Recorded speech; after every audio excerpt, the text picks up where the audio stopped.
네, 여러분 안녕하세요. TAT 2급 이유진입니다. 자, 이번 강의부터는요, 부가가치세법을 저와 함께 수업을 하시게 될 겁니다. 재무회계 다 마무리하셨죠? 처음에 재무회계란 무엇인가 회계의 목적부터 마지막에 내부통제관리 제도까지 함께 하셨고요. 이번 강의에서는 이제 세법, 부가세 시작할 거고, 부가세 끝난 다음에 저희가 소득세법 같이 한번 진행을 해볼 겁니다.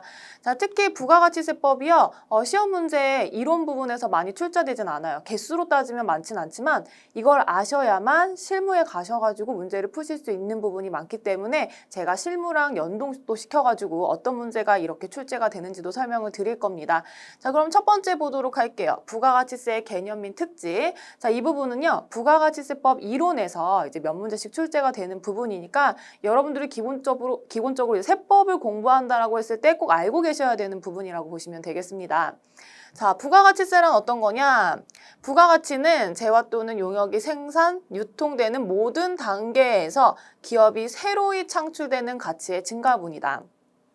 우리가 이제 제조기업을 계속 대상으로 한다고 했으니까 제조는요, 원재료를 사다가 제품으로 만드는 거거든요. 그러면 이게 새롭게 창출된 재화란 어떤 거냐면 원재료를 100원에 샀어요. 그럼 우리가 가공을 해야 하잖아요. 제조를 만들어서 얼마에 팔겠어요? 분명 100원 이상의 금액을 받을 거예요. 우리가 제조하는 데 들어가는 비용, 판매를 위해서 들어간 비용 모두 다 더한 다음에 거기에 마진까지 붙여가지고 이익 붙여서 판매해야 되잖아요. 그러면은 뭐 200원 또는 300원을 받고 팔 텐데 그러면 100원에 사온, 그럼 부가세 10원 줬을 거고 300원에 팔 거예요. 상대방한테 30원의 부가세를 추가적으로 받아야겠죠. 이렇게 새롭게 창출하는 가치의 그런 증가분을 저희가 부가가치라고 이야기를 합니다. 그러면 부가가치에 대해서 우리가 부과를 하는 세금을 부가가치세라고 얘기를 해요. 자, 우리나라의 부가가치세 특징 첫 번째는 일반 소비세 되겠습니다. 아직 면세를 배우진 않았어요. 근데 면세를 이제 배울 건데요. 기본적으로 법에서 딱 면세로 정의된 것을 제외하고는 모두 다 우리가 과세되는 것이 일반 소비세입니다. 여기에서 과세라고 한다면 10%의 부가세를 갖고 있거나 0%의 부가세를 가지고 있는 것을 과세라고 이야기를 합니다. 자, 이게 일반 소비세. 자, 두 번째, 전 단계 세액공제법이고요. 여러분들 밑줄 어디에 칠 거냐면 전 단계 세액에 여러분들 밑줄 칠 거예요. 시험 문제 어떻게 나오냐? 전 단계 거래공제법이라고 시험 문제 출제되기 때문에 여러분들 바로 오답을 체크를 하시려면 세액 쪽에 밑줄을 쫙 그어 놓으시고 세액이야 계속 생각하셔야 됩니다. 자, 전 단계 세액공제법 어떤 거 이야기하냐면 매출세액에서 매입세액을 차감해서 납부세액 구조를 만드는 게 전 단계 세액공제법이에요. 자, 매출세액은 어떻게 계산할 거냐? 매출 금액이 있을 거예요. 우리가 제품을 300원에 매출할 거다. 그럼 이게 매출 금액이 될 거고 여기에 10%. 그러니까 이 금액 자체를 지금 매출액이라고 얘기를 했는데 동일한 말로는요. 공급가액이라고 돼요. 공급가액. 자, 매출액, 공급가액. 공급가액에 세율을 곱한 게 매출세액이 되고요. 매입세액. 내가 원재료를 사면서 상대방한테 준 부가세만큼 있죠? 그만큼을 차감해가지고 계산하는 게 전 단계 세액공제법입니다. 자, 식으로는 이렇게 되어 있네요. 매출액에서 곱하기 세율, 제가 매출액이 공급가액이라고 말씀드렸죠. 자, 여기서 세금계산서 등으로부터 입증된 매입세액. 자, 등이라고 표현이 되어 있기 때문에 적격증명 수치 모두를 포함합니다. 세금계산서, 신용카드, 현금영수증. 그리고 그 밖에 뒤에 가서 배우겠지만 우리 그 밖에 공제 매입세액이라고 해서 실제로 구입할 때 부가세 안 줬지만 준 것처럼 보는 막 그런 매입세액까지 다 포함해서 계산을 하게 됩니다. 자, 세 번째 간접세 보겠습니다. 일단 간접세의 반대말이 뭐냐면 직접세예요. 직접세는 세금을 내야 하는 사람과 실제로 세금을 갖다 내는 사람이 같은 거. 그럼 반대로 간접세는 실제로 세금을 내는 사람과 이걸 갖다 내는 사람이 다른 게 간접세입니다. 자, 우리 부가가치는 계속 재화가 창출이 새롭게 되면은 새롭게 창출된 재화에 대해서 계속 부가세가 발생을 해요. 그러면 실제로 최종의 마지막에 가서 이 부가세를 납부하는 사람이 누가 되느냐? 최종 소비자가 됩니다. 여러분들이 최종적으로 사용해서 소비를 할 거잖아요. 여러분들이 판매를 할 건 아니잖아요. 그렇죠? 최종 소비자가 우리가 부가세만큼을 다 부담하게 되는 건데 그러면 최종적으로 부담을 하는 사람은 소비자임에도 불구하고 이 세금을 누가 갖다 내냐? 사업자들이 다 갖다 내는 거예요. 사업자가 소비자한테 물건 팔면서 세금 받아서 갖다 내요. 그래서 간접세입니다. 자, 담세자는 다르다. 실제로 납부하는 사람과 담세자가 다르다. 담세자는 누구? 세금을 실질적으로 부담하는 자. 그러니까 여러분들 담세자는요, 최종 소비자라고 보시면 되겠습니다. 자, 이게 부가가치세 특징에는 간접세가 있고 우리가 반대말은 직접세라고 했는데 직접세는 소득세법이 직접세가 돼요. 네 번째, 소비형 부가가치세. 자, 총 매출액에서 우리는 전단기 세액공제법에 의해서요, 매출세액에서 매입세액 차감할 건데 총 매출액에서요, 중간재 구입액, 자본재 구입액을 차감해서 부가가치를 산출할 거래요. 이게 어떤 거냐면 중간재 구입액이 원재료 같은 느낌 이런 거 구입하는 것과 자본재 구입액이 건물이나 기계장치나 비품을 구입하는 것들이에요.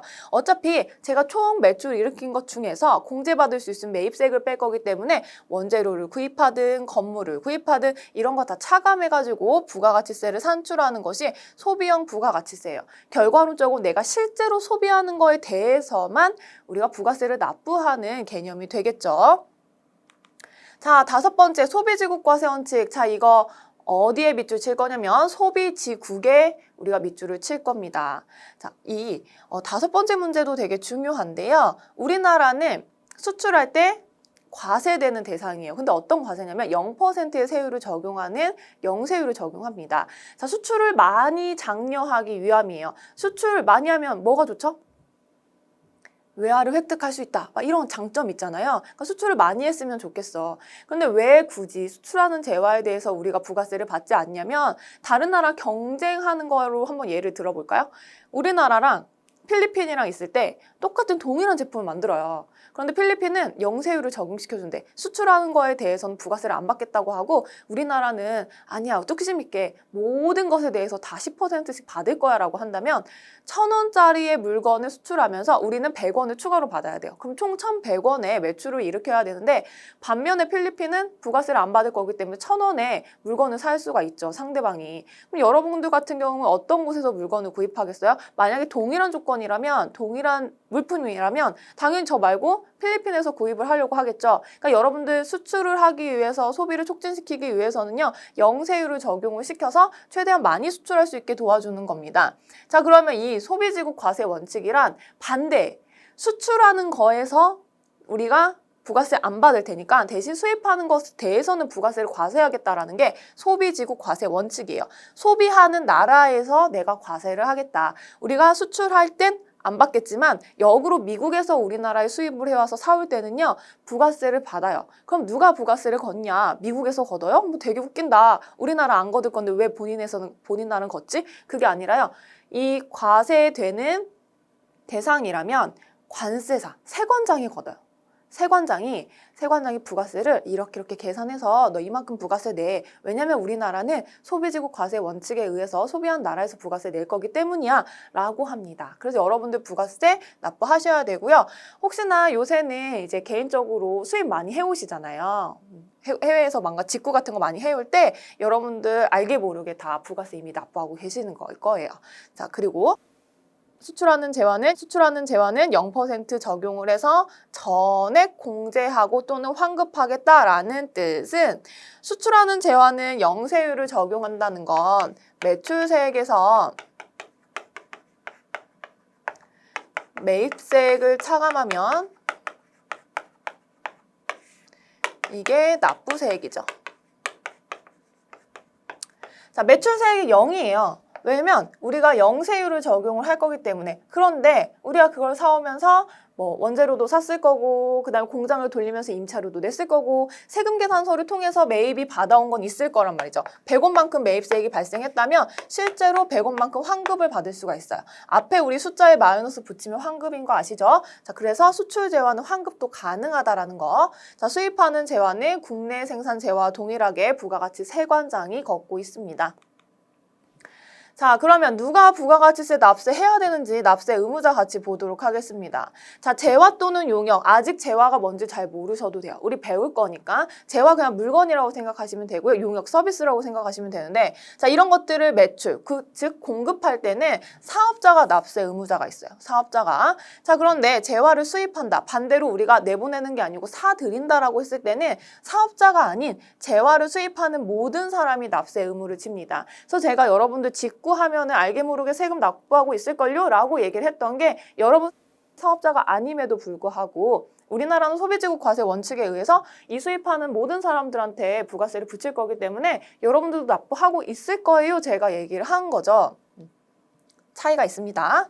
자, 주의! 재화를 수입하는 경우 사업자 여부와 관계없이 부가가치세 납세 의무를 부담하고 세관장이 관세법에 따라서 징수할 거다. 자, 그러면 이제 사업자를 보도록 하겠습니다. 납세 의무자. 자, 어떤 사람이 사업자의 요건에 해당하는지. 자, 다음 요건을 충족하면 부가가치세 납세 의무가 있는 사업자입니다. 첫 번째, 재화 또는 용역을 공급을 할 건데요. 부가가치세법상 과세 대상이 되는 재화 또는 용역을 공급을 해야 돼요. 자, 우리 이제 뒤에 가가지고 표를 한번 보긴 할 건데, 우리 크게 과세사업과 면세사업이 있거든요. 그럼 과세사업은 부가세가 부과되는 거예요. 부가세가 몇 % 부과가 되냐? 10%가 기본적인 우리나라 부가세 세율이거든요. 10%를 부과를 하거나 혹은 수출하는 재화에 대해서는 0%를 부과를 하는 게 우리나라 부가가치 특징의 세율인데요. 이게 과세라고 이야기를 해요. 이 두 가지. 10%를 적용받거나 0%를 적용받거나 이게 과세입니다. 자, 그럼 이 반대말. 다른 게 면세예요. 면세는요, 부가세가 그냥 없는 거예요. 우리가 0이라고 표현하지 않고요. 부가세가 없어요. 이 면세 사업자는 부가가치세법상의 사업자가 아닙니다. 그 특징이 있어요. 달라요. 자, 이 뒤에 가가지고 뭐 세금 개헌서 발행 여부 같은 거, 뭐는 되고 뭐는 안 되고, 자, 이런 거 다 설명드릴 테니까 여기선 간단하게 부가가치세법상의 과세 대상이 되는 이라고 한다면 기본적으로 10%의 세율을 적용받는 물건을 팔거나 아니면 0% 적용받는 물건을 수출하거나, 자, 여기에 해당하는 용역을 공급하면 저희가 사업자의 요건 첫 번째로 보도록 하겠습니다. 자, 두 번째, 영리목적 불문. 그러니까 우리가 사업을 할 때 기본적으로 회사는 어떤 느낌이에요? 우리가 잘해서 돈 많이 벌어서 이익을 창출하는 게 목적이에요. 그게 영리라고 이야기를 하죠. 그런데 부가가치세법상은요, 이게 개인 사업자든지 영리 사업자든지 구분하지 않고 실제로 이걸 일으켰으면 우리가 신고하고 납부를 해야 할 의무가 있습니다. 그래서 비영리법인 국가, 지방자치단체도 혹시나 이 사업자 요건을 충족하고 뭔가를 매각해서 부가세가 발생했다면 당연히 부가세 납세 의무가 발생을 하게 되죠. 자, 세 번째, 사업상 독립성. 독립인 거 뭐죠? 우리가 따로 떨어져 있는, 이렇게 하는 게 독립이죠. 독립. 부가가치를 창출할 수 있는 정도의 사업 형태를 가지고 계속적으로, 반복적으로, 지속적으로 이렇게 재화 또는 용역을 독립적으로 공급을 하는 게 사업상의 독립성 되겠습니다. 자, 그럼 여러분들 교재에 보시면요, 사업자의 분류 있어요. 제가 여기서 간단하게 설명드리겠습니다. 자, 크게 우리는요, 사업자냐 사업자가 아니냐로 구분할 거예요. 자, 그럼 사업자는 말 그대로 부가가치세법을 지금 공부를 하니까 부가가치세법에 의해서 사업자 등록증을 낸 사람이에요. 일단 사업자를 등록증을 낸 사람, 사업자고요. 비사업자는 그냥 우리같이 최종 소비자인 사람들을 보통은 비사업자라고 이야기를 합니다. 자, 사업자는 크게 과세냐 면세냐로 구분이 되는데, 관세는 10% 세율을 갖고 있거나 0% 세율을 갖고 있는 사람들, 그러니까 이런 재화를 판매하는 사람들. 면세 사업자 같은 경우에는 부가가치세법상의 사업자가 아니에요. 그래서 사실은 사업자 등록을 할 필요도 없긴 해요. 부가세 신고를 안 하거든요. 그럼에도 불구하고 왜 면세 사업자를 사업자로 구분하면서 왜 사업자 등록증을 내야 되냐면 우리 계산서 같은 거를 발행을 또 하게 해줘요. 뒤에 가서 배우겠지만 지금 모르셔도 됩니다. 자, 우리가 추가적으로 이 부가세나 아니면 결국에는 정책 문제로 국가에서 거래가 이루어졌는지 이루어지지 않았는지를 판단하기 위해서 이렇게 증빙 서류를 이렇게 왔다 갔다 나눠봤거든요. 자, 그런 것들 좀 도와달라고 일단 면세도 사업자라는 명칭을 붙이긴 했어요. 자, 그런데 납세 의무는 없습니다. 납세 의무가 없다라는 거는 부가세 신고 안 하셔도 되고요. 그 다음에 부가세를 납부를 안 하셔도 돼요. 왜냐하면 부가가치세법상의 사업자가 아니기 때문에. 그래서 과세사업자는 또 두 가지로 구분이 되는데 일반 과세자냐 간이과세자로 구분이 됩니다. 자, 그럼 간이과세자 먼저 설명을 드리면, 간이과세자는 1년 동안 총 벌어들인 수입이 부가세를 다 포함해서 매출액이 4,800만 원 미만인 사람을 저희가 간이과세자로 이렇게 규정을 둘 수가 있어요. 그럼 좋은 점은 뭐냐? 부가세를 좀 적게 낼 수 있어요. 예를 들면 1,000원짜리다. 그럼 우리 부가세 10%다. 그럼 100원만큼 부가세를 납부하셔야 되잖아요. 근데 간이과세자에 해당하면 1,000원에 20% 그러면 뭐 200원, 여기에 10% 이렇게 중간에 업종별로 부가가치율을 좀 더 깎아주는 개념이 있거든요. 그래서 부가가치세를 조금 더 덜 내게 해주는 효과예요. 자, 그러면 왜 굳이 간이과세자는 부가가치세를 조금만 내게 해주냐면 매출액이 얼마라고 했죠? 4,800만 원인 기준이에요. 그러니까 여러분 되게 중요해요. 4,800만 원 기준이에요. 1년 동안 4,800만 원이라면 사업자로서는 상당히 큰 금액이 아니거든요. 큰 금액 아니니까 그냥 세금도 좀 깎아주는 개념, 그 다음 신고도 1년에 한 번씩 하게 해주는 뭔가 배려가 좀 필요한 그런 집단이기 때문에 간이과세자 규정을 두고 있고요. 간이과세자가 아닌 모든 사업자가 일반 과세자라고 보면 됩니다. 일반 과세자랑 간이과세자 구분하실 줄 아셔야 되고요. 이런 문제 출제되고요. 뒤에 파트에서도 간이과세자 설명이 있어요. 그때 가서 다시 설명을 드릴 거예요. 자, 특히 우리는 지금 TAT 2급은 제조기업이면서 법인사업자거든요. 법인사업자는요, 간이과세자에 해당할 수가 없어요. 얘는 개인사업자만 가능합니다. 그래서 법인이니까 우리는 다 일반과세자라고 보시면 되고, 일반과세자, 간이과세자 합쳐서 과세사업자라고 이야기를 하면서 납세 의무를 지니게 됩니다. 자, 비사업자와 면세사업자는 납세 의무가 없어요. 부가세 신고 안 하셔도 됩니다. 자, 부가가치세 과세기간 살펴보도록 하겠습니다. 자, 중요해요. 자, 왜 중요하냐면 여러분들 이제 헷갈려요. 어떤 거랑 헷갈리냐? 이제 뒤에서 뭘 배울 거냐면 부가세 신고기간을 배울 거예요. 언제부터 언제까지를 언제 하고 언제부터 언제까지를 언제 하고 이걸 배울 건데 이게 나중에 가서는 과세기간하고 헷갈려요. 과세기간 꼭 구분해 주셔야 되고요. 특히 실무랑 제가 이제 처음에 딱 첫 시간 들어왔으니까 실무랑 연계돼가지고 설명드릴 거라고 설명드렸잖아요. 이게 실무에 가면은 과세기간을 정확하게 구해야 되는 문제가 나와요. 우리가 프로그램에 입력할 때 우리가 숫자를 다 계산해서 그래서 여러분들 과세기간 명확하게 지금 짚고 넘어가셔야 돼요. 자, 크게 우리나라는 과세기간이 두 개예요. 두 개.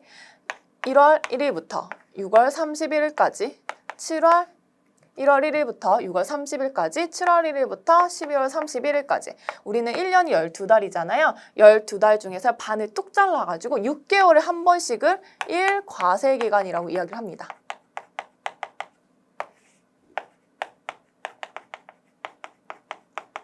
자, 그러면 우리나라 과세기간 총 몇 개 있는 거예요? 1년을 기본적으로 단위로 해요. 부가가치세법은. 그러면 1년 기준으로 2개가 있다라고 보셔야 돼요. 그러니까 우리나라 부가가치세 과세기간 총 2개다. 이게 맞아요. 이 과세기간을 갖고 있다. 자, 여기 구분이 지금 이렇게 되어 있긴 하지만 여러분들이 기본적인 과세기간은 그냥 2개다라고 보시면 돼요. 이게 개인사업자든 법인사업자든 2개입니다. 자, 그러면 그 안에서 세부적으로 살펴볼게요. 자, 일반 과세자라면, 간이과세자라면 우리가 이걸 2개 합해서 뭐라고 이야기를 했죠? 과세사업자라고 이야기를 했죠. 과세사업자. 자, 여기에 면세사업자에 대한 설명 없어요. 왜냐하면 부가가치세법상의 사업자가 아니기 때문에. 자, 그럼 일반 과세자 볼게요. 자, 1기를 뭐라고 하냐? 1월 1일부터 6월 30일. 2기를 7월 1일부터 12월 31일. 그래서 이게 1과세기간, 2과세기간이면서 이제 1기라고 2기라고 표현한 거 사실은 여기서 정확하게 표현한 거 아니에요. 저희가 과세기간이 1기, 2기가 아니거든요. 1과세기간, 2과세기간이 정확한 거고요. 여기서 1기, 2기라고 이야기를 한 건 아마 뒤에 가서 부가세 신고 기간을 설명할 때 좀 더 편하게 하려고 한 것 같아요. 그래서 저는 1기, 2기라고 안 하고 1과세기간은 이때, 2과세기간은 이때라고 설명을 드릴게요. 자, 그리고 간이과세자는 좀 예외라고 말을 했죠. 왜냐면 4,800만 원 미만이다. 이게 원래는 직전연도 기준이거든요. 직전연도 기준의 매출액이 4,800만 원 미만이라면 이게 기준이에요. 그래서 과세기간도 그냥 하나만 둘 거예요. 1월 1일부터 12월 31일.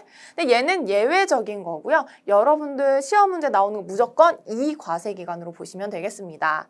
자, 신규로 사업을 시작하는 사람은 사업 개시일부터 사업 개시일이 속하는 과세기간의 종료일. 자, 그럼 예를 들어볼게요.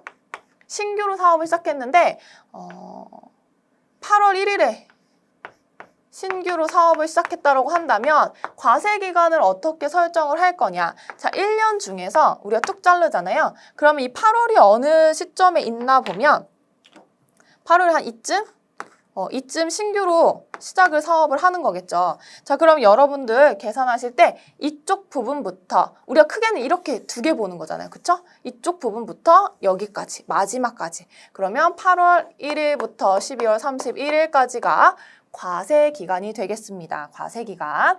자, 그럼 반대로 이 폐업하는 경우 볼까요? 자, 8월 1일에 8월 1일에 폐업했다고 가정하면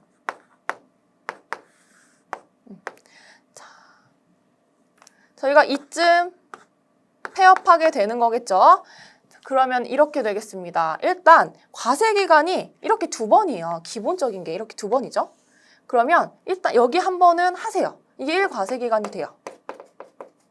1월 1일부터 6월 30일까지. 자, 그리고 나서 여기 폐업하는 시점까지 있죠? 자, 이때를 2과세기간으로 보시면 돼요.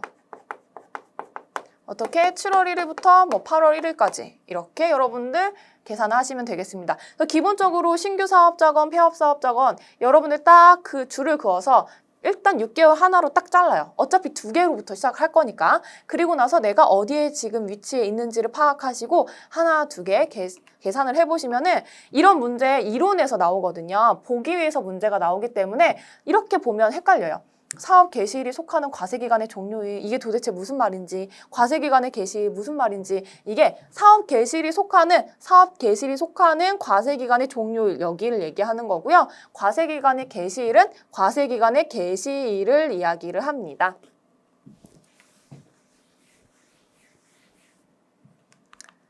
자, 그러면 만약에 간이과세자를 포기하는 경우 보도록 할게요. 자, 우리가 간이사업자는 직전연도 기준으로 매출액 4,800만 원 미만인 경우에 간이과세자인데 간이과세자가 간이과세를 포기하고 싶을 수도 있어요. 왜냐면 얘의 특징이 이제 세금계산서를 배우겠지만 세금계산서 발행 못한다는 특징이 있어요. 그러니까 일반 과세자가 되면 세금계산서 발행할 수 있거든요. 그래서 포기를 하고 싶다고 한다면 간이과세자의 과세기간, 해당 과세기간의 개시일부터 포기신고일이 속하는 달의 마지막 날까지를 우리가 한 과세기간으로 볼 거고요. 일반 과세자의 과세기간 포기신고일이 속하는 달의 다음 달 1일부터 당해 과세기간의 종료일까지를 간이과세자의 과세기간으로 보겠습니다. 자, 그럼 첫 번째 예를 들어볼게요.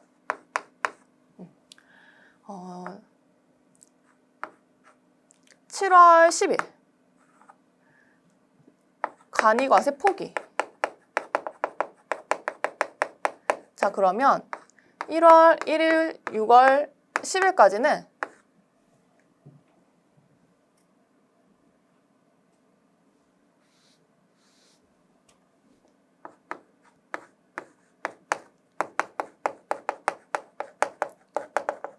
(1월 1일부터) (7월 31일까지는) 간이과세자로 보시면 되고요. 8월 1일부터 12월 31일까지를 일반과세자로 보시면 돼요. 간이과세자의 과세기간, 해당 과세기간의 개시일부터 포기일이 속하는 달의 마지막 날, 그래서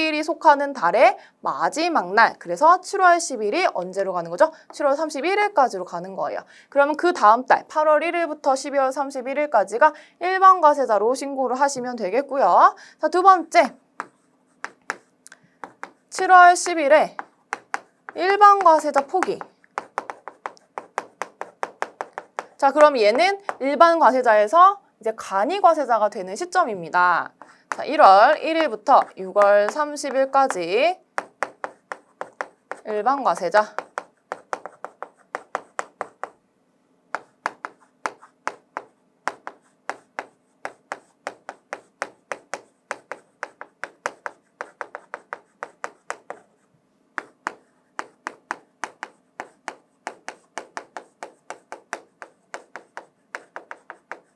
자, 이번에는 총 3가지가 나옵니다. 왜냐면 우리가 일반 과세자 같은 경우에 과세기간 지금 2개로 갖고 있죠. 그래서 이쯤에서 우리가 포기하고 간이과세자로 돌아가는 거기 때문에 앞에 있던 1과세기간에 한 번 신고를 할 거고 그 다음에 7월 1일부터 우리가 과세기간이 포기하는 신고가 속하는 달의 다음 달 1일부터 간이과세자가 되기 때문에 7월 31일까지를 일반 과세자로 볼 거예요. 그리고 나머지 부분을 간이과세자로 신고하시면 되니까 총 3번의 여러분들 과세기간이 생길 수 있다는 거 보시면 되겠습니다.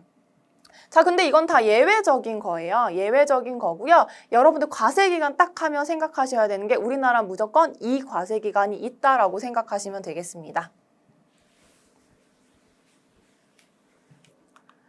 자, 그럼 부가가치세 신고 기간 보도록 하겠습니다.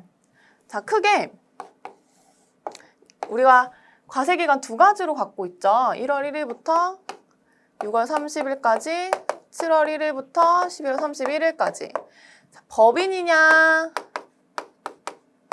개인이냐에 따라서 우리가 부가세 신고하는 기간이 조금 달라요. 자, 기본적으로 개인 먼저 좀 해보도록 할게요. 개인은요, 과세기간 기준으로 신고를 해요. 그래서 1월 1일부터 6월 30일까지, 7월 1일부터 12월 31일까지를 각각 신고하고, 우리가 여기를 1과세기간이라고 이야기하고 여기를 2과세기간이라고 이야기했잖아요. 그러면 부가세 신고기간을 이야기할 때는요, 1기 확정,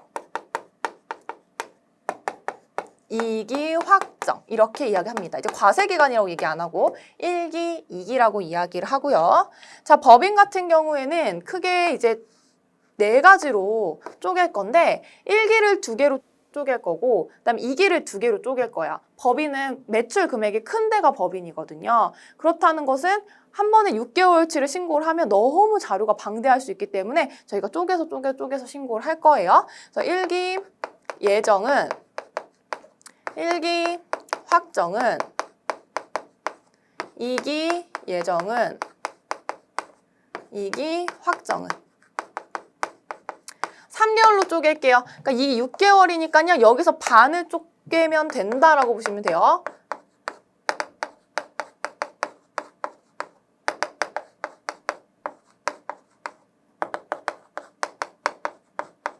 자, 1기 예정 1월 1일부터 3월 31일, 1기 확정 4월 1일부터 6월 30일, 2기 예정 7월 1일부터 9월 30일, 2기 확정 10월 1일부터 12월 31일까지 총 4번을 기본적으로 신고를 하게 됩니다. 자, 그리고 개인은 1기 확정, 2기 확정 2번인데 여러분들 아마도 여기는 아직 나와 있진 않아요.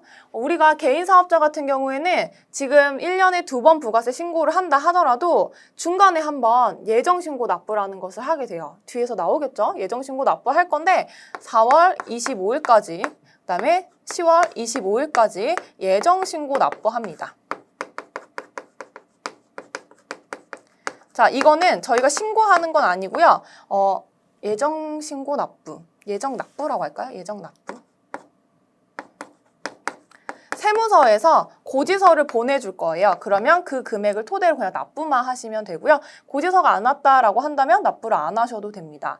자, 그럼 이거는 신고기간이고 저희가 납부는 또 언제까지 할 거냐면 납부기간 볼게요. 다음 달 25일까지예요. 4월 25일, 7월 25일, 10월 25일, 그 다음에 1월 25일. 그러니까 납부는 우리가 신고 기간은 3개월에 한 번씩이고 납부는 다음 달 25일까지 납부를 하셔야 된다고 보면 됩니다. 그래서 개인의 중간 예납이 언제까지냐면 딱 예정, 법인의 예정 신고 기간까지, 법인의 2기 예정 신고 기간까지가 예정고지 세액이 납부가 되는 시점이라고 보시면 됩니다.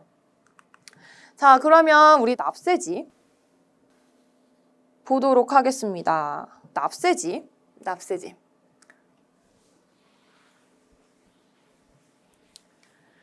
자, 납세지는 각 사업장 소재지로 할 겁니다. 그래서 여러 가지의 사업장을 가지고 있다면 원래 사실의 원칙은 다 사업장마다 우리가 사업자 등록증을 내고 부가세 신고하고 납부하는 게 기본적인 원칙 되겠습니다. 자, 그러면 업종별로 사업장 한번 구분해 보도록 할게요. 광업을 하고 있으면 광업사무소 소재지, 제조업을 하고 있으면 최종 제품을 완성하는 장소. 자, 이 부분 지금 다 시험 문제 출제되는 거예요. 건설업, 운수업, 부동산 매매업은 개인이냐 법인이냐에 따라서 다른데 개인은 법인의 등기부상 소재지. 여러분들 주민등록 등본 있잖아요. 거기에 저희 주소 나오죠? 그것처럼 법인도 하나의 인격체로 보기 때문에 등기부 등본이라는 게 있어요. 거기에 나오는 소재지, 주소를 이야기하고요. 개인 사업자라고 한다면 이게 개인이 우리 같은 사람을 얘기하는 게 아니고 개인 사업자를 이야기하는 겁니다. 사업에 관한 업무를 총괄하는 장소가 있을 거예요. 뭐 하나를 빌려서 총괄을 한다던가 아니면 집에서 총괄을 한다던가, 자, 그 총괄하는 장소가 사업장이 되고요. 이 사업장을 명확하게 하셔야 우리가 여기에 관할 세무서에 부가세 신고도 하고 납부도 할 수 있는 게 되겠습니다. 가끔 시험 문제에서 이 제조업 같은 경우에 최종 제품을 완성하는 장소가 사업장의 범위임에도 불구하고 제품을 제조하는 곳 이렇게 출제가 되기도 하거든요. 여러분들 제조업은 좀 눈여겨봐 주셔야 될 것 같아요. 자, 그리고 무인 자동 판매기를 통해서 우리가 재반화 용역을 공급하는 사업, 자판기 이야기하는 겁니다. 근데 자판기는 여러분들 생각해 보시면 정말 많아요. 제가 이제 모 학교에 출강을 가면요. 1층에만 자판기가 3개야. 근데 그 건물 5층짜리야. 그럼 몇 개야, 총? 15개의 자판기가 있어요. 근데 그걸 다 저희가 사업자 등록증을 내서 사업자로 간주할 수가 없잖아요. 그 사업에 관한 업무를 총괄하는 장소가 이 사업장의 범위가 되겠습니다. 분명 이 자판기 주인이 어디선가 관리를 하고 있겠죠. 그럼 그곳이 되겠습니다. 자, 다단계 판매원이 등록한 다단계 판매업자의 주된 사업자. 자, 부동산 임대업, 내가 빌려주는 거잖아요. 임대. 그러면 내가 빌려주는 그 부동산, 그 집, 그 건물의 등기부상 소재지, 주소가 되겠습니다. 자, 그 다음에 두 번째 직매장, 하치장, 임시사업장 볼 건데 별표 칠게요, 여러분. 자, 왜 중요하냐면 이 세 가지가 짝꿍 같은 느낌이어서 시험 문제 어떻게 출제가 되냐면 사업장이니? 아니니? 너 직매장 아니? 너 하치장 아니? 이런 문제가 이론 부분에서 출제가 돼요. 실무 말고 이론에서. 그래서 별표를 칠 거고요. 일단 직매장부터 설명을 드리자면 여러분들 그 공장이 있고요. 공장에서 직접 판매를 하기 위해서 만드는 데가 있어요. 직영점이라고 보통 저희는 이야기를 하는데 사실 그 정확한 명칭이 직매장이라고 보시면 됩니다. 원래 나는 내가 만들었고 내가 이제 판매를 하고자 해서 내가 직접 본사에서 직접 만들거나 하는 데를 직영점이라고 얘기하죠. 내가 만든 거 내가 팔기 위해서 만든 장소예요. 그러면 공장은 공장대로 있는 거고 판매하는 장소는 장소대로 따로 있는 거기 때문에 당연히 얘는 사업장으로 볼 거예요. 그러면 공장도 사업자 등록증을 내셔야 되고요. 이 판매하는 직매장 장소도 사업장으로 내셔야겠습니다. 자, 그다음 두 번째 하치장. 자, 하치장이라는 단어 어려우실 수 있으니까요. 기억하실 때 그냥 창고라고 생각하시면 좀 더 편하실 것 같아요. 그냥 보관만 할 거야. 물건을, 재화를 보관만 할 거고요. 판매를 하려고 갖춘 시설이 아니에요. 판매를 하기 위해서 잠깐 일시적으로 가지고 있는 거 혹은 내가 지방으로 보낼 거니까 이틀만 가지고 있는 거 이렇게 하치장입니다. 하치장은 당연히 사업장으로 보지 않을 거예요. 여러분들이 창고를 다 사업장으로 본다고 한다면 사업자 등록증을 내주는 그 국세청도 너무 힘들 거예요. 세무서도. 그러니까 어느 정도 이제 구분을 두는 거죠. 자, 마지막 임시사업장은 박람회 생각하시면 됩니다. 최근에는 이제 박람회를 가본 적 없고 동생이랑 예전에 이제 커피 박람회를 코엑스에서 해가지고 같이 가봤어요. 되게 신세계였어요. 막 커피도 엄청 많이 마시고 막 사고 거기서 여러분들 물건 사실 수도 있는 거 아시죠? 물건을 살 수 있는데요. 거기에 나오신 분들이 보통은 다른 데 사업장이 있는 분들이고요. 일시적으로 그 박람회가 열리니까 가지고 와서 본인 물건을 가지고 와서 홍보하고 그다음에 팔게 하고 하는 거예요. 보통은 3일, 길게는 한 일주일 정도 열리는 것 같은데 그렇게 짧게 임시적으로 열리는 곳에서 우리가 매번 사업자 등록증을 할 수가 없잖아요. 그러니까 우리가 사업장의 여부로 보진 않을 겁니다. 임시사업장. 물론 장기간에 걸쳐서 우리가 그 임시사업장에서 뭔가를 판매하고 홍보를 하게 된다면 설치신고서 이런 거를 제출하긴 해야 되지만 문제에서 출제되지 않아요. 그냥 아니다라고만 보시면 됩니다. 자, 그럼 중요한 거 직매장, 하치장, 임시사업장 중에서는 직매장만 사업장이고요. 하치장과 임시사업장은 사업장이 아니다를 여러분들 꼭 구분해 주셔야겠습니다. 자, 그 다음에 주사업장 총괄납부와 사업자 단위과세. 자, 이 부분도 제가 이제 평소에 수업을 할 땐 중요하다라고 얘기하는데 뭔가 부가가치세법은 제가 개인적으로 좋아해서 그런지 다 중요한 것 같아요. 자, 설명을 간단히 드리도록 하겠습니다. 자, 크게 두 가지가 있고요. 가끔 이론 문제에서 출제가 되니까 여러분들이 이런 거지? 라고는 생각하셔야 돼요. 암기하실 필요는 없지만 이런 거지. 부가가치세법은요. 암기가 필요한 시점도 있겠지만 보통은 이해를 왜 법을 그렇게 만들었을까라고 이해하시면 조금 더 빨리 저한테 받아들여지는 게 빠르거든요. 그래서 그렇게 공부하시는 게 되게 효과적이고 주사업장 총괄납부 같은 경우의 개념은 이렇습니다. 여기 A가 본사가 있고 공장이 지방에 있을 수 있죠. 그 다음에 C라는 지점이 있을 수도 있고요. 근데 원래 과연 원칙상은 이 사업장 각각마다 사업자 등록증을 하는 게 원칙이에요. 그러니까 본사는 본사에 관련된 업무를 할 거고 공장은 만들 거고 지점은 판매하거나 영업점이나 대리점일 테니까 어쨌든 각각의 사업장을 보는 게 맞는데 기본적으로 우리가 이 주사업장 총괄 납부에 신청을 한다면 부가세 신고할 때 이렇게 신고할 거예요. 자, 하나의 부가세 신고서를 만들어요. 하나의 신고서를 만들어요. C, 하나의 신고서를 만들어요. 자, 그러면 부가세 신고서 총 몇 장 나오죠? 3장이 나올 거예요. 3장이 나올 겁니다. 부가세 신고서가 3장이 나온다는 건 각각의 이미 사업자 등록증을 해서 각각한테 주어진 사업자 등록번호가 있다라는 얘기예요. 자, 그런데 부가세 납부는요.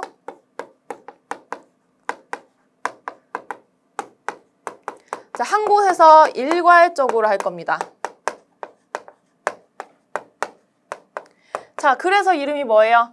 주된 사업장에서 총괄로 납부할 거다. 신고는 각각 할 건데 우리가 부가세 납부는 한 곳에서 몰아서 할 거라는 거예요. 자, 그럼 이렇게 하는 게 무슨 의미가 있어요? 그냥 애시당초 그냥 다 각각 신고서 작성할 거니까 각각 납부하죠. 너무 귀찮아요. 그렇게 생각할 수 있겠죠. 근데 우리가 큰 회사라고 본다면 이게 정말 유용할 수 있어요. 자, 왜냐면 본사는 신고서를 작성하니까 부가세 납부 금액이 10,000원이야. 자, 그럼 B 공장은 내가 부가세 신고를 하니까 환급인 거야. 얼마? 8,000원. 자, C 사업장은 내가 부가세 신고를 하니까 1,000원만큼만 납부하면 되는 거야. 이런 상황일 때 여러분들이 생각하는 것처럼 너무 귀찮아요. 부가세 너무 어려워요. 막 하면서 그냥 10,000원 납부하고요. 8,000원 환급 받고요. 1,000원 납부할래요. 이렇게 생각할 수 있죠. 그런데 부가세 이 주사업장 총괄 납부 신청하면 얼마 납부하면 되죠? 3,000원 납부하면 되죠.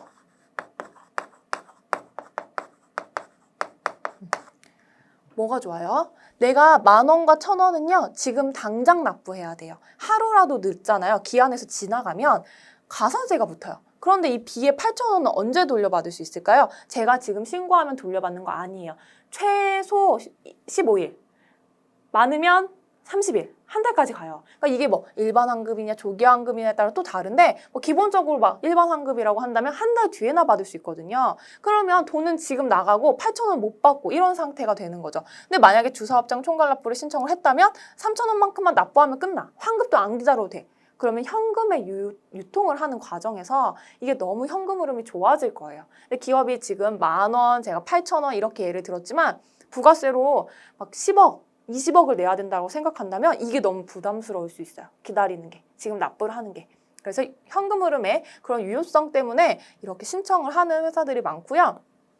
자, 사업자 단위 과세자는 조금 달라요. 어떤 느낌이냐면 똑같이 A에 본사가 있고 B에 공장이 있고 C에 지점이 있어요. 그런데 애시당초에 각각의 사업자 등록을 하지 않고요. 본사가 만들어졌으면 공장이 만들 때 나 부가세 그 사업자 등록증은 안 할 거고 나 그냥 얘 사업자 다 간이로 묶어버릴 거예요. C가 생길 때도요. 나 사업자 등록 안 하고요. 나 그냥 얘랑 묶어버릴게요. 라고 하는 거예요. 그래서 사업자 번호가 뭐 하나밖에 없어요. 이렇게 묶어져 있어. 사업자 번호 하나.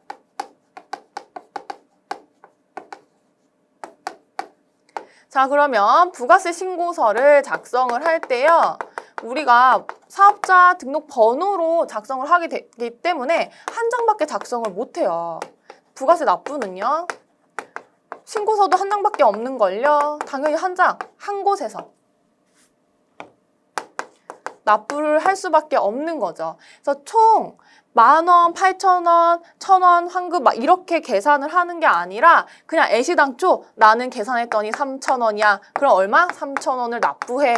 이렇게 되는 게 사업자 단위 과세 제도가 되겠습니다. 자, 그리고 설명이 이렇게 되어 있죠. 사업장이 2 이상인 사업자가 납부할 세액을 주된 사업장에서 총괄하여 납부할 수 있는 제도. 사업자가 2 이상인 사업자가 사업자의 본점에서 총괄하여 사업자 등록, 세금계산서 발급, 신고, 납부를 할 수 있게 하는 제도. 왜냐하면 여기는 사업자 등록번호가 하나밖에 없기 때문입니다. 자, 그리고 또 포인트가 뭐냐면요. 주된 사업장이라고 되어 있고요. 여기는요. 본점이라고 되어 있잖아요. 얘는 주사업장은 내가 선택할 수 있어요. B로 할 건지 C로 할 건지 선택할 수 있는데 A로 할 건지 이 사업자 단위 과세제는 무조건 본점에서 하셔야 돼요. 본사에서. 그래서 A밖에 안 된다라는 거 특징이 있겠습니다.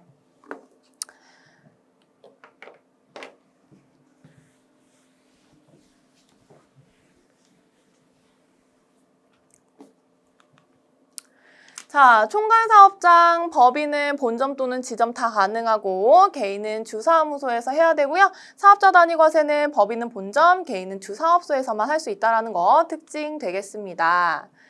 자, 주의 보도록 할게요. 부가가치세 납세 의무자는 원칙적으로 부가가치세법상 제반 의무를 사업장별로 이행해야 되는데 다만 관할 세무서장에게 신청한 경우에만 주사업장 총괄납부 또는 사업자 단위 과세 제도를 실시할 수가 있다. 결국엔 원칙은 우리가 각각 하는 거지만 이렇게 예외적인 게 있을 수 있기 때문에 신청하면 이렇게 할 수 있다. 자, 이것도 설명했던 건데 주사업장 총괄납부는 각 사업장의 납부세액을 합산해서 주된 사업장에서 납부 환급하는 제도고요. 세액만 합산해서 납부하니까 사업자 등록, 세금계산서 발급, 수취, 과세표준 신고 등은 모두 다 사업장별로, 그러니까 부가세 신고서가 3개가 있어야 된다는 거고, 사업자 단위 과세는 사업자 단위 과세 적용 사업장에서만 납부하니까 신고, 납부도 다 총괄해서 여기 하나에서만 할 수밖에 없다. 왜냐하면 사업자 등록번호가 하나밖에 없기 때문에. 자, 그럼 비교 보도록 하겠습니다. 설명드렸던 거니까요. 자, 주사업장은 사업장별로 사업자 등록 번호가 있어요. 그래서 등록 각각 할 거고, 그래서 그 번호로 세금계산서 발급할 거고, 그 번호로 신고할 거고 납부할 거예요. 그런데 사업자 단위 과세는 그런 거 없어. 난 무조건 하나밖에 없거든. 번호가 다 이 모든 걸 일괄적으로 하나에서 하게 되는 거고요. 납부만 하는 게, 그래서 주된 사업장에서 총괄로 납부한다는 거예요. 주사업장 납부 및 환급은 한 곳에서 이루어진다라는 특징을 갖고 있습니다. 자, 그리고 얘는 어디서든 할 건지 제가 신청할 수 있지만 사업자 단위 과세는 본점에서만 가능하고요. 신청은 과세기간 개시 20일 전까지 하시면 되고, 만약에 포기할 거면 과세기간 개시 20일 전까지 포기하시면 되겠습니다.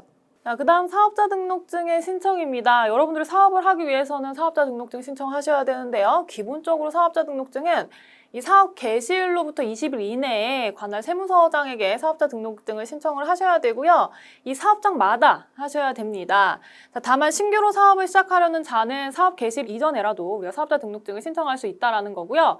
예를 들어서 뭐 인테리어를 미리 하고 사업을 시작을 해야 되는 그런 사업도 있을 거 아니에요. 그럴 경우 그냥 사업자 등록증 미리 신청하시고요. 인테리어 한 후에 공사하고 나서 세금계산서 수취를 하시면 되겠습니다.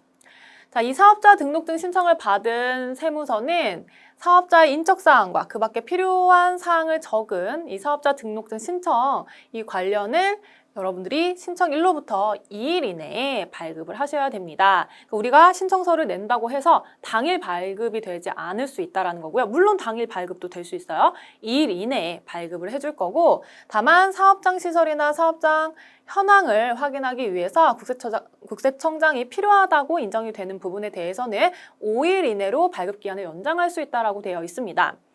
네, 세무서에서 신청서를 받았어요. 그런데 땡땡 아파트 101동 101호에서 내가 자동차를 제조하겠다.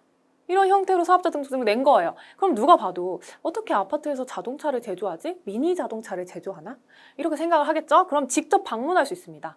사업장에 방문을 해서 정말 내가 자동차를 만들 수 있는 무언가가 되어 있는지, 거기서 만들 수 있는지 확인해서 장난이었다 이런 경우에는 사업자 등록증 주지 않아요. 그런데 정말 알고 보니까 이게 자동차가 큰 자동차가 아니라 미니 자동차였다. 그럼 만들 수도 있잖아요. 아, 오케이. 그러면 사업자 등록증 낼 수도 있습니다.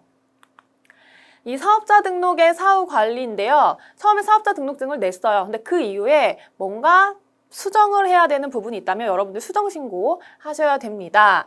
다음과 같은 사유에 해당하는 경우에는 인적사항, 사업자 등록의 변경사항, 그 밖에 필요사항을 적은 정정신고서를 세무서장에게 제출을 해야 됩니다. 그럼 그걸 받고 세무서에서는 정정이 된 사업자 등록증을 다시 교부를 하게 되는데요. 사유는 다음과 같습니다. 사유 중에서도 여러분들이 구분을 하셔야 되는 건 그 발급을, 다시 해주는 발급을 당일에 해주느냐 아니면 조금 시간이 걸리느냐, 이 부분만 구분을 해주시면 되는데요. 신청일 당일에 받을 수 있는 걸로는 상호를 변경하는 경우, 상호. 우리가 결국에 사업자 등록을 할 때 상호를 작성하게 되잖아요. 근데 상호가 사실 중요한 게 아니고, 우리나라는 개인마다 주민번호가 있잖아요. 사업자한테도 사업자 등록번호가 있어요. 그게 중요하거든요. 그러니까 사업자 등록으로 우리가 관리를 하기 때문에 상호가 변경된 부분에 대해서는 바로 당일에 발급을 해주고, 통신 판매업자가 사이버몰의 명칭 또는 인터넷 도메인 이름만 변경을 하는 경우 바로 발급 가능합니다. 하지만 당일에 될 수도 있고 조금 시간이 걸릴 수 있어. 기본은 이틀이에요. 이틀 이내에 우리가 재발급이 가능한 건 대표자를 변경하거나 아니면 사업의 종류, 제조업이었는데 도소매로 혹은 도소매인데 제조업을 추가하거나 이런 형태의 변동이 있거나 주소 이전, 사업장이 이사를 갔어요. 그런 경우 혹은 상속으로 사업자의 명의가 변경되는 경우에는 2일 이내에 재발급할 수 있도록 되어 있습니다. 자, 그 다음 공동사업자의 구성원의 변경 또는 출자 지분의 변경이 있으면 2일 이내에 가능하고요. 임대인, 임대차 목적물 및 그 면적, 보증금 이런 것들 임차료 이런 게 변경이 되는 경우 우리가 신청일로부터 2일 이내에 재발급이 가능합니다. 자, 그 다음에 이후에는 이제 사업자 등록 말소가 가능한데요. 사업자가 폐업을 하는 경우 혹은 사실상 정말 사업을 하지 않는 경우에는 지체 없이 사업자 등록 말소하셔야 돼요. 부가가치세법에서는 이제 폐업이라고 표현을 하고 있습니다. 이 경우에는 세무서장한테 우리가 사업자 등록증 반납을 해야 되는데요. 세무서장 입장에서도 이 등록증, 사업자 등록증 이야기하는 건데 이것을 회수를 해야 되고요. 등록증을 회수할 수 없는 경우에는 등록 말소 사실을 공시를 하여야 합니다. 자, 그럼 여기까지 여러분들과 부가가치세법에 대해서 같이 살펴봤고요. 우리 같이 문제 풀어보도록 하겠습니다. 여러분들 부가가치세 기본이론 문제 교재 218페이지입니다. 자, 1번. 다음 중 우리나라 부가가치세 특징에 대한 설명으로 옳지 않은 것 보도록 할게요. 1번. 국가가 부과함으로 국세다. 맞고요. 2번, 납세 의무자는 부가가치세법상 사업자이나 담세자는 최종 소비자이다. 이게 뭐냐면 간접세예요. 실제로 납부를 하는 사람과 이걸 갖다 내는 사람이 달라요. 우리가 커피를 사 마시면 커피에 부가세가 포함되어 있으니까 사실은 커피를 사 먹은 내가 세금을 내는 건데 그걸 갖다 내는 사람 누구야? 카페 사장님. 그러니까 맞죠? 3번, 매출세액에서 매입세액을 차감하여 납부세액을 계산하는 전단계 세액공제법이다. 제가 이거 설명드릴 때 뭐라고 설명드렸어요? 전단계 세액공제법이 정답인데 가운데 거래액으로 나올 수도 있다라고 했어요. 근데 여러분들 지금 정답으로 세액이 나왔으니까 이것만 보더라도 아, 이거는 옳은 문장이구나. 그럼 정답 4번이겠네요. 납세 의무자의 부양가족 수 등을 인적사항으로 고려하는 인세이다. 우리는 물세예요. 물세는 뭐죠? 네가 얼마를 벌던, 네가 부양가족이 몇 명이다, 네가 나이가 몇 살이다, 네가 소득이 얼마건 아무런 상관이 없어요. 그게 물세고요. 인세는 너가 얼마를 버니, 너는 몇 살이니, 너는 부양가족이 몇 명이나 있니, 이런 것들을 중요하게 계산을 하는 부분을 인세라고 표현을 합니다. 소득세법에서 등장을 하는 거고요. 정답 4번 체크하시면 되겠습니다. 자, 2번 문제 보도록 하겠습니다.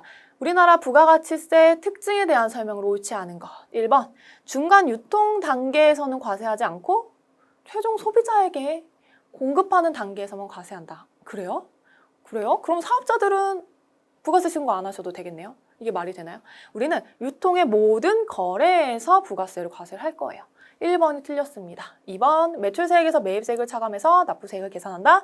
전단계 세액공제법 이야기하고요. 3번, 납세 의무자와 담세자가 다를 것으로 예정된 간접세이다. 맞죠? 실제로 갖다 내는 사람, 실제로 부담하는 사람 달라요. 4번, 납세 의무자의 교육비, 의료비 등 인적사항이 고려되지 않는 물세이다. 이건 어디서 고려가 되는 거죠? 소득세법에서 고려가 되는 거죠. 정답 1번입니다. 자, 3번입니다. 부가가치세 납세 의무에 대한 설명으로 옳은 것 보도록 하겠습니다. 1번, 영세율이 적용되는 사업자는 매출세액이 발생하지 않으니까 납세 의무자가 아니다? 아, 그래요? 우리는 크게 사업자를 과세사업자와 면세사업자로 구분을 해요. 면세사업자는 부가가치세법상의 사업자가 아니에요. 부가세 신고 안 해. 부가세 납부도 안 해. 하지만 영세율은 과세사업자가 받을 수 있는 거기 때문에 아무리 매출세액이 발생하지 않더라도 매입세액 공제도 받아야 되고 부가세 신고를 해야 할 의무가 있습니다. 납세 의무자가 아니다라는 이 말 자체가 잘못됐고요. 100% 영세율만 적용을 한다면 매출세액이 없어서 납부세액이 발생하지 않을 수 있지만 일반 10%가 부과되는 것과 영세율이 동시에 적용이 되는 경우에는 납부 의무도 발생을 하죠. 2번, 재화를 수입하는 비사업자는 납세 의무자가 아니다. 재화는 수입을 할 때는 사업자든 비사업자든 모두 다 납부한다라고 얘기를 했어요. 누가 징수한다고 했죠? 세관장. 그래서 우리가 실제로 직구라는 걸 할 때 개인이지만 사업자 아니지만 세관장에서 부가세 납부해야 저한테 운동화 보내준단 말이에요. 그래서 이 부분은 우리가 수입하는 나라에서 물건을 과세하고 수출하는 거에 대해선 세금을 부과하지 않겠다라는 소비재국 과세 원칙에 의해서 2번 납세 의무자 비사업자도 됩니다. 3번 영리 목적 없이 사업상 독립적으로 용역을 공급하는 자는 납세 의무자이다. 이거 사업하는 사람이죠? 당연히 맞아요. 자, 3번 정답이 되겠고요. 4번 사업자 등록 없이 부가가치세가 과세되는 재화를 공급하고 사업자의 경우에는 재화를 공급하는 사업자의 경우에는 부가가치세를 신고 납부할 의무가 없다. 아, 그래요. 사업자 등록 없이 우리가 사업을 하는 경우에 부가세 신고 납부 안 하면 그럼 누가 이거를 신고를 한답니까? 그럴 리가 있어요? 사업자 등록 없이 하면 페널티, 가산세까지 더 추가적으로 부과시킬 거예요. 그래서 여러분들 정답은 3번 체크하시면 됩니다. 자, 4번 문제 볼게요. 부가가치세 과세기간에 대한 설명으로 옳지 않은 것 보도록 하겠습니다. 자, 간이과세자 과세기간 하나죠. 1월 1일부터 12월 31일 맞고요. 2번 일반 과세자는 관할 세무서장에게 신고하여 과세기간을 변경할 수 있다. 정말요? 여러분들 우리 과세기간 그러면 수업할 때 우리 딱 떨어져서 말 못해요. 무조건 과세기간 2개야. 1월 1일부터 6월 30일까지, 7월 1일부터 12월 31일까지. 근데 우리 다 변경할 수 있다고 하면 우리가 어떻게 그렇게 수업을 해요? 정답 2번이 되겠네요. 3번 신규 사업자의 최초 과세기간은 사업 개시일로부터 그날에 속하는 과세기간 종료일까지 맞고요. 4번 피합병법인의 최종 과세기간은 당해 과세기간 개시일부터 합병 등기가 중요하거든요. 합병 등기일까지이다. 맞습니다. 정답은 2번 체크하시면 되겠네요. 자, 그럼 페이지 한 장 넘겨서요. 219페이지 5번 문제 보도록 하겠습니다. 박세무 씨는 2021년 2월 22일에 간이사업자로 사업을 개시를 했어요. 그러면 이 사람의 2021년 과세기간 보도록 하겠습니다. 간이과세자는 하나예요. 1월 1일부터 12월 31일인데 실제로 2월 22일에 사업을 시작했기 때문에 이 날로부터 12월 31일까지입니다. 정답 몇 번인가요? 정답 4번 되겠네요. 6번 보겠습니다. 다음 중 부가가치세법상 납세지에 관한 설명으로 가장 옳지 않은 것 보도록 할게요. 1번 부동산 임대업인 경우 그 부동산이 있는 곳이에요. 부동산의 등기부상 소재지가 사업장 맞고요. 재화를 공급하는 박람회장은 별도의 사업장이다. 우리 박람회장 하면 여러분 어떤 거 생각나요? 임시사업장 생각나시나요? 직매장의 짝꿍, 합치장의 짝꿍, 임시사업장인데 이 중에서 사업장이라고 보는 건 직매장 하나였거든요. 이 친구 박람회 임시사업장이기 때문에 사업장으로 보지 않습니다. 2번이 틀렸네요.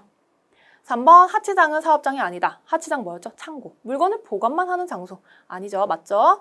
4번 제조업의 경우 최종 제품을 완성하는 장소가 사업장이다. 제조업은 되게 중요한 게 뭔가 제조를 이루어내는 곳이 사업장인 것처럼 보이지만 최종 제품을 완성하는 장소가 사업장이에요. 정답 2번 체크하시면 되겠습니다.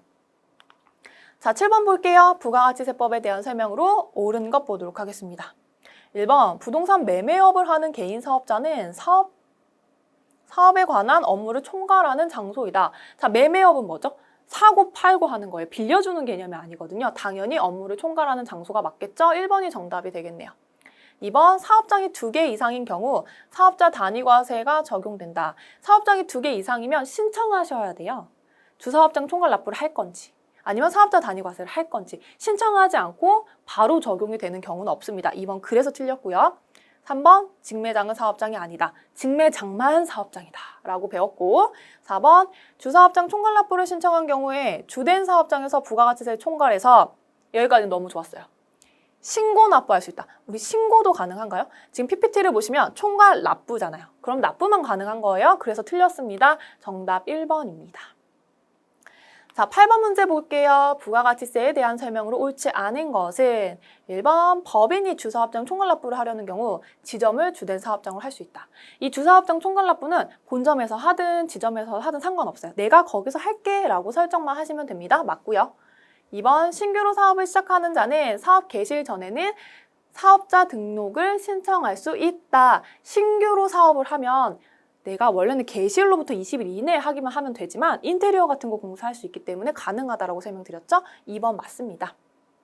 자, 3번 사업장을 이전하는 경우 세무서장은 사업자 등록 변경 신청일 당일에 사업자 등록증을 재발급해야 된다. 당일에 할 수 있는 요건 2개였어요. 상호가 변경이 되거나 아니면 도메인, 인터넷 도메인 같은 게 변경되는 경우, 이전, 주소가 변경된 거기 때문에 확인 한번 해야 되거든요. 그래서 3번은 틀렸습니다.